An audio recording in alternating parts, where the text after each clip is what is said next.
नमस्कार. फक्त योजना या यूट्यूब चॅनलवर मी ओमकार सर्वांचं हार्दिक स्वागत करतो. योजनांसंदर्भात खात्रीशीर माहिती आपल्या चॅनलवरती दिली जाते. संपूर्ण महाराष्ट्रामध्ये संजय गांधी निराधार योजनेअंतर्गत जे लाभार्थी आहेत तर यांना ऑक्टोबर महिन्याच्या पेन्शन वितरणासंदर्भातला जी.आर.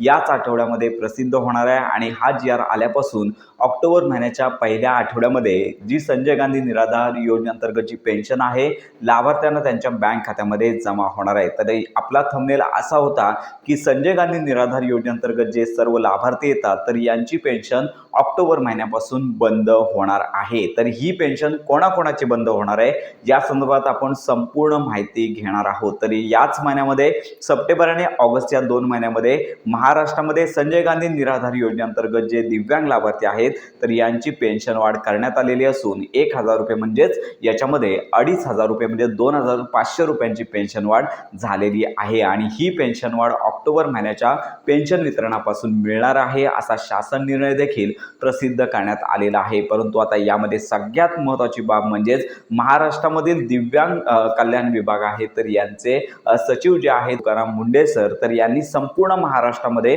जेवढ्या जिल्हा परिषदा आहेत तर यांना दिव्यांग कागदपत्र पडताळणी संदर्भातल्या नोटीस जाहीर केलेल्या आहेत. तर याच्यामध्ये सगळ्यात महत्त्वाची बाब म्हणजे ज्या दिव्यांग लाभार्थ्यांची कागदपत्र बोगस असतील, बनावट असतील, त्यानंतर 40% पेक्षा कमी दिव्यांगत्वाचं प्रमाण असेल तर अशा सर्व लाभार्थी ज्यांना पेन्शन मिळत आहे तर अशा सर्वांची पेन्शन धोक्यात येणार आहे. म्हणजेच त्यांची पेन्शन बंद होणार आहे. कारण का सगळ्यांना शासन पातळीवरती तशा सूचना देण्यात आलेल्या आहेत. त्यामध्ये सगळ्यात महत्त्वाची बाब म्हणजे बोगस, चुकीची कागदपत्रे, बनावट कागदपत्रे किंवा दिव्यांग नसून जर या योजनेअंतर्गत जर तुम्ही दिव्यांग असल्याची कागदपत्रे सादर करून जर लाभ घेत असाल तर तुमचा लाभ कागदपत्र पडताळणीमध्ये बंद होणार आहे आणि तुमच्यावर कायदेशीर कारवाई देखील होऊ शकते. यामध्ये त्यांनी स्पष्ट सांगितलेलं आहे की 40% पेक्षा कमी दिव्यांगत्व असेल तरी देखील हा लाभ बंद केला जाणार आहे. तर अशा प्रकारे संपूर्ण महाराष्ट्रातील बोगस दिव्यांग जे लाभार्थी आहेत म्हणजेच दिव्यांग नसून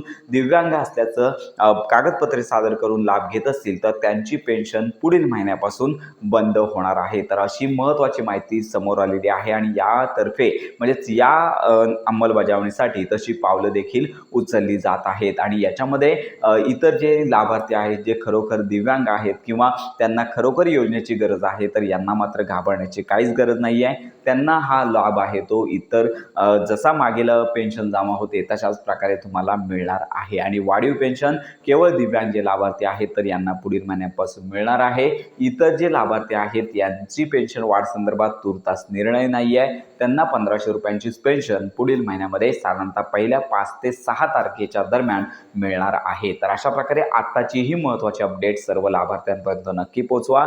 तुमच्या मनात जर काही योजनेसंदर्भात शंका असतील तर आपल्या कमेंट बॉक्समध्ये या व्हिडिओच्या कमेंट बॉक्समध्ये नक्की कळवा आणि अशा प्रकारे योजनांच्या खात्रीशीर माहिती करता आपल्या फक्त योजना या यूट्यूब चॅनलच्या कनेक्टमध्ये राहा.